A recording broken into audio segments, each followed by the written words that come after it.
If you thought that your low MMR games filled with griefers, intentional feeders, and smurfs were bad, well, you're right, actually. They are. They definitely are. But for those of you clueless people out there who somehow thinks it gets any better the higher rank you get, I'm here to tell you that it definitely does not. If anything, it gets much worse. Now, don't get me wrong. I am definitely not considered a high MMR player. I'm just a hard-stuck Divine 5 TA1 chick who makes stupid YouTube videos. But I am fully aware of the absolutely shameless and dishonorable strategies that high-ranking players do abuse in their games. Every day I see posts about how terrible and low quality the Immortal life really is, so I've spent the last week of my time doing research and studying up on what exactly is going on in these high MMR ranked games. And what I found is absolutely baffling and thought to share it with you guys and to make this video exposing it. I also want to preface this video stating that this is strictly just made for entertainment purposes, as well as sort of an attempt to shed some light on a serious ongoing issue here. I do not wish that anybody out there sees this as me trying to spread the word on how to use these sort of tactics, as I do believe that things like this are slowly killing the game. Just because this only mainly affects the top 3% of Dota 2 players doesn't make it any less of a priority to fix this. And I truly do believe that the more people are aware of these issues and the more attention we bring to it, the faster Valve would respond.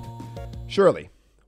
One day, maybe after we get Ringmaster. Now, after all that being said, let's get on with the video. Now, one of the biggest issues high-ranked players have suffered from for so long is the long queue times into a horrifically uneven balanced ranked game. It may not look too crazy for those of you who aren't familiar with the ranking system, but the difference between a rank 100 player and a rank 1000 player is around 4,000 MMR. To put things into our perspective as a non-immortal player, just imagine seeing a Crusader player in your divine ranked lobby.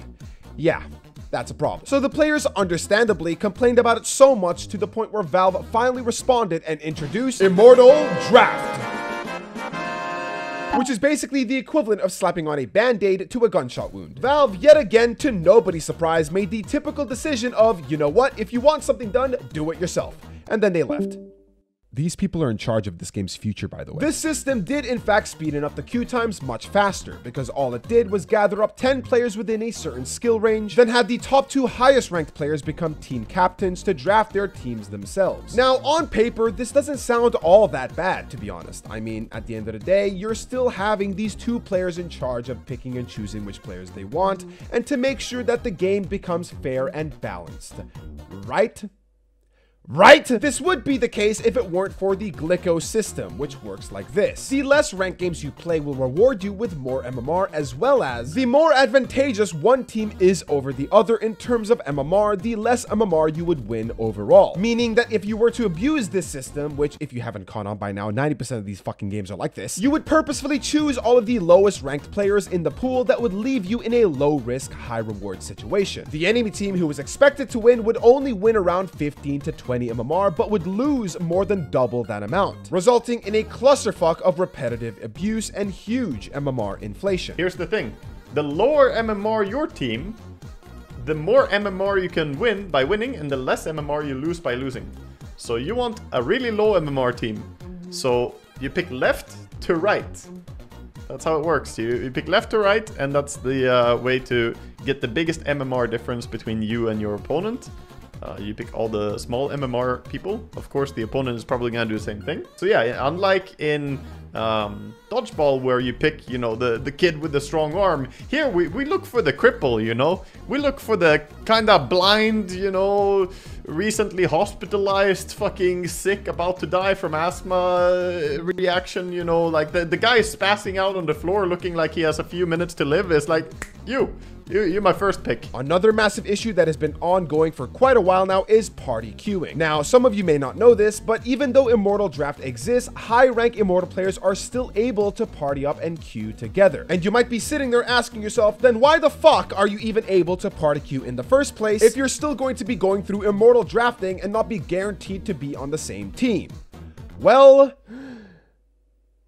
so anyways, party queuing is a problem, and many people are not sure why it's still even in the game. Being able to party up and play with a friend regardless of how high rank you are is understandable, sure. But the sole fact that you can secure being in the same game as your friend but also end up on opposite teams? Now, I really don't feel like I need to explain any further on why this seems like a terrible idea. Ghosting, boosting, win trading, I mean, it's just fucking comical how Valve is completely oblivious to what's going on. And if you ever get paired up with that one player who's on his smurf, clearly probably intentionally throwing the game for his friend on the opposite team. Good luck trying to avoid him because your Dota Plus subscription that you paid for doesn't work at all. Yet again, nice job, Valve. Oh, we lost. This guy's throwing the game again.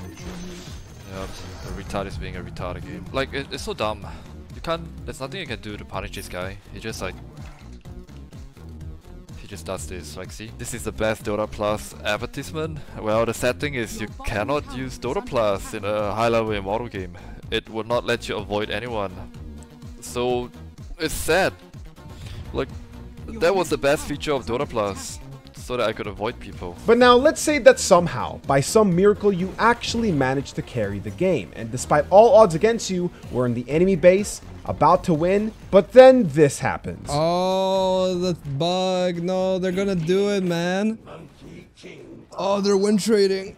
Oh, fuck. No. So basically, there's a bug where if people DC, they can make the game safe to leave. I'm just saying this because these guys are in the same guild. But maybe it was just bait. See, they did it again. I don't know.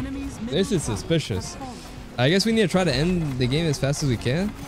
Oh, there we go. There is a bug, or abuse, or trick, or whatever you want to call it, where if you time a group disconnection around the same time, it will then trick Dota into thinking that the servers are unstable, ultimately causing the game to end abruptly, not to be scored. This might very well be the lowest form of subhuman activity anybody has ever seen. Yes, this is a real thing, and yes, according to some players, this is a tactic that has been ongoing for the past month or so. The main reasoning behind its success is that it requires players from each team to disconnect at the exact same time. Not just players from one team can pull this off, which is yet another reason on why this system sucks complete ass. What? I mean, we complained about it like tons of times, like months ago. This is not a new issue.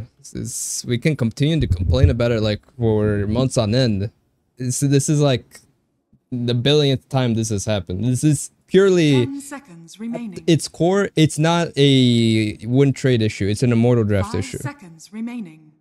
And people have complained about Immortal Draft on Reddit billions of times. This is just an Immortal Draft issue. I think I speak for everyone when I say fuck Immortal Draft. I don't think anybody likes it. And I think all it's done is start a complete shitstorm up in the higher ranks, like it's honestly looking like the Paris Olympics, for fuck's sake. Like, sure, it may not affect me or a lot of us here, but it doesn't mean that it's not a problem that shouldn't be fixed. I think that overall, Valve has just gotten a bit too comfortable with letting us, the community, take care of the games we love for them. But I think that now it's time for Valve to finally come back and put out the fire they once started.